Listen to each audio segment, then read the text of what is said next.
Hello friends, तो आज हम Pakistan versus Australia third test का रिव्यू करने जा रहे हैं। तो ऑस्ट्रेलिया ने वाइट वॉश कर दिया है पाकिस्तान को 3 मैच टेस्ट सीरीज़ में। बाय द वे, अगर बात की जाए इस throughout the test series की, तो ये एक अच्छी सीरीज़ थी। मुझे लगता है कि जो पहला मैच था वो वन साइड ज़रूर जीता है ऑस्ट्रेलिया ने, बट जो अगले 2 मैचेस है उसमें पाकिस्तान ने अच्छी फाइट शो की। चाहे वो मेलबर्न का टेस्ट हो या फिर जो अभी रिसेंट सिडनी का टेस्ट था, पाकिस्तान ने इन दोनों मैचेस में ग्रेट वे में फाइट बैक किया और ऑस्ट्रेलिया को कहीं ना कहीं ज़रूर लगा होगा कि वो मुश्किल में फंस चुके हैं।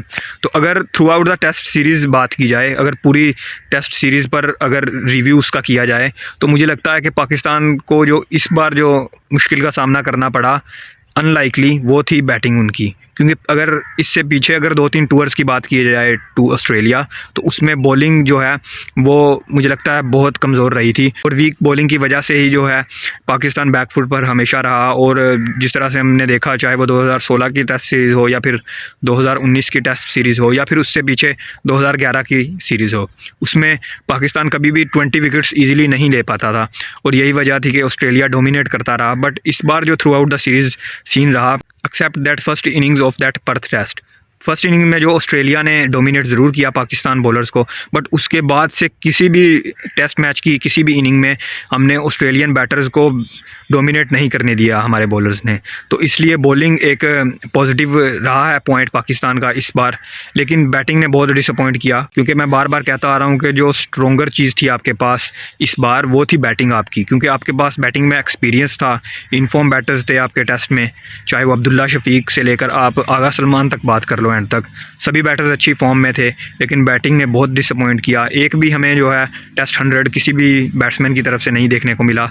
हाई स्कोर था वो था रिजवान का 88, एंड उनके बाद अगर हाई स्कोर की बात की जाए तो वो था आमिर जमाल का। तो बैटर्स की तरफ से बहुत हमें डिसअपॉइंटमेंट देखने को मिली। किसी भी बैटर ने, मैं समझता हूँ कि कंसिस्टेंटली परफॉर्म नहीं किया। चाहे वो आप किसी भी प्लेयर को देख लो, बाबर आजम से लेकर आप किसी भी प्लेयर की बात कर लो, सिर्फ जो रिजवान है, मुझे लगता है कि उन्होंने through out the series, first match तो उन्होंने नहीं खेला, लेकिन जो 2 मैचेस उन्होंने खेले उसमें हर इनिंग्स में उन्होंने फाइट शो ऑफ की। और वो एक मुझे लगता है कि पॉजिटिव जो पॉइंट है मुझे लगा कि पाकिस्तान की बैटिंग पॉइंट ऑफ व्यू से देखा जाए। बट उनके अलावा किसी भी प्लेयर ने कंसिस्टेंटली परफॉर्म नहीं किया, एंड उनमें से ज़्यादातर तो ऐसे थे जिन्होंने बिल्कुल डिसअपॉइंट किया, जिनमें जो नुमाया नाम है वो सऊद शकील और बाबर आजम का है। एक भी 59 में से कोई भी प्लेयर स्कोर कर पाया। और शान मसूद, उनकी तरफ से भी मैं समझता हूँ कि डिसअपॉइंटिंग परफॉर्मेंस रही, क्योंकि जिस तरह से उनको स्टार्ट मिले 3-4 इनिंग्स में, उसको वो बड़े स्कोर में कन्वर्ट नहीं कर पाए। और यही मुझे लगता है कि पाकिस्तान की प्रॉब्लम रही है इस साल। जो स्टार्ट मिलते रहे बैटर्स को, उनको वो एक 100 या फिर 100 से भी 150 में नहीं कन्वर्ट कर पाए। तो बैटिंग ने बहुत बुरी तरह से, मैं समझता हूँ, कोलैप्स किया।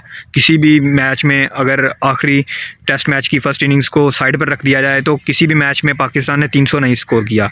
और ये हमें बताता है कि किस तरह पाकिस्तान बैटर ने स्ट्रगल किया through out the tour.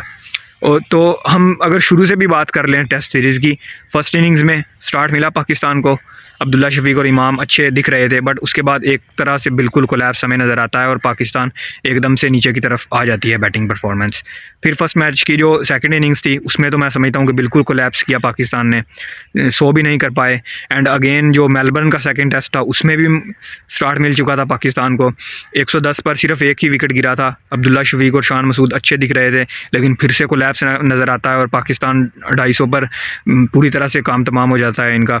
And फिर जो मेलबर्न टेस्ट की सेकंड इनिंग्स थी, उसमें भी हम देखते हैं कि स्टार्ट फिर मिला था, 120 पर 2 ही विकेट गिरे थे। अभी बाबर आजम और शान मसूद अच्छे दिख रहे थे और लग रहा था कि 318 का जो टारगेट है वो शायद वो चेज़ कर लेंगे, लेकिन फिर से वो एक तरह से कोलैप्स नज़र आता है हमें। एंड थर्ड टेस्ट की बात की जाए तो वहाँ तो उसकी तो मैं समझता हूँ कि बैटर्स ने बिल्कुल ही गुड ने टेक दिए, क्योंकि जो फर्स्ट इनिंग थी उसमें 50 पर 4 गिर गए, वो तो समहाउ आपके टेल एंडर्स ने आपको बचाया। और वो आमिर जमाल की ब्रिलियंस और चाहे वो रिजवान की जो एक नोक थी, उसकी वजह से आप 300 क्रॉस कर पाए सीरीज़ में पहली दफ़ा। एंड जो सेकंड इनिंग्स थी, डिस्पिट हैविंग लीड, पाकिस्तान जो है लीड कर रहा था वो वहाँ पर ऑस्ट्रेलिया को, लेकिन फिर भी वहाँ पर हमें डिसअपॉइंटिंग स्टार्ट देखने को मिला 2 विकेट के बाद ये 1 रन पर। और वहाँ से मुझे लगता है कि कभी रिकवर ही नहीं कर पाया पाकिस्तान। तो बैटिंग में जो है विकेट्स पाकिस्तान ने बंचीज़ में खोए हैं। ऐसा नहीं कि एक विकेट खो लिया तो चलिए कुछ रेजिस्टेंस देखने को मिले बैटर्स की तरफ से। बंचीज़ में विकेट खोए पाकिस्तान ने और यही वजह रही है पाकिस्तान के डाउनफॉल की इस सीरीज़ में। और इस सीरीज़ की जो हार है उसकी दूसरी बड़ी वजह की बात की जाए तो वो मुझे लगता है कि फ़ील्डिंग रही है, क्योंकि फ़ील्डिंग में हर इनिंग्स में, हर टेस्ट की हर इनिंग्स में पाकिस्तान ने कैच ड्रॉप किए हैं। और वहाँ पर सबसे आपको जो एक हाईलाइट नाम मिलेगा वो अब्दुल्ला शफीक का मिलेगा। 3-4 उन्होंने सिटर ड्रॉप किए, बिल्कुल सीधे-सीधे कैचेस ड्रॉप किए एंड आई थिंक उन्होंने सभी कैचेस हैं जो वो स्लिपर से ड्रॉप किए। और उनके बाद साइम अयूब का डेब्यू था जिस मैच में, तीसरे मैच में, उसमें साइम अयूब ने 2 कैचेस ड्रॉप किए। तो अगर आप इस तरह से कैचेस ड्रॉप करेंगे तो आप कभी भी जो है वो ऑस्ट्रेलिया में कभी नहीं हरा सकते। पहली बात तो ऑस्ट्रेलिया आपको बहुत मुश्किल ऐसा होता है कि हमें ऑस्ट्रेलिया को कोई टीम जो है, स्पेशली एक एशियन साइड है जो वो तंग करती नज़र आए इन ऑस्ट्रेलिया। बट अगर आपने समहाउ आपके बॉलर्स ने एक्स्ट्राऑर्डिनरी किस्म की एफर्ट करके उनको थोड़ा सा परेशान भी किया, तो आपने कैचेस ड्रॉप करके जो उनकी मेहनत है सारी, उनको एक तरह से आपने, मैं समझता हूँ कि बिल्कुल उनको ओवरलैप कर दिया, उनकी जो हार्डवर्क थी और उनकी एफर्ट थी बॉलिंग में। तो ये वजह रही है पाकिस्तान की सबसे बड़ी फील्डिंग है जो, क्योंकि दूसरा मैच है वो तो मैं समझता हूँ कि वो ड्रॉप कैच था, वही टर्निंग पॉइंट था मैच का, क्योंकि 16 पर 4 गिर चुके थे उनके ऑलरेडी, स्मिथ और मार्श थे, और 40-45 पर आपने मार्श का कैच छोड़ दिया। और अगर वो मार्श का कैच पकड़ लेते अब्दुल्ला शफीक तो वहीं पर उनका काम तमाम हो सकता था और पाकिस्तान मेलबर्न टेस्ट आराम से जीत सकता था। तो वो एक टर्निंग पॉइंट था। जो सेकंड टेस्ट था उसमें पाकिस्तान की पकड़ पूरी तरह से आ चुकी थी मैच पर। और थर्ड टेस्ट की बात की जाए तो वहाँ पर भी मार्श का कैच छोड़ा साइम अयूब ने, 4-5 पर थे अभी मार्श, और उन्होंने उसके बाद 50 स्कोर किया।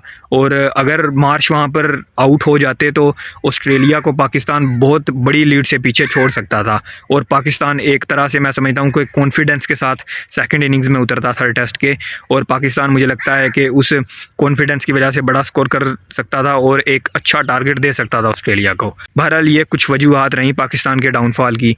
और अब अगर पॉजिटिव्स की बात की जाए इस सीरीज़ के, तो सबसे बड़ा पॉजिटिव जो रहा है वो तो डेफिनेटली आमिर जमाल रहे हैं, क्योंकि जिस तरह से थ्रू आउट द सीरीज़ उन्होंने बॉलिंग की है, डेब्यूटेंट थे वो इस सीरीज़ के, लेकिन जिस तरह से उन्होंने बॉलिंग की और सीनियर बॉलर्स की एब्सेंस में जिस तरह उन्होंने स्टेप अप किया, मैं समझता हूँ कि बेस्ट बॉलिंग की उन्होंने पाकिस्तान की तरफ से।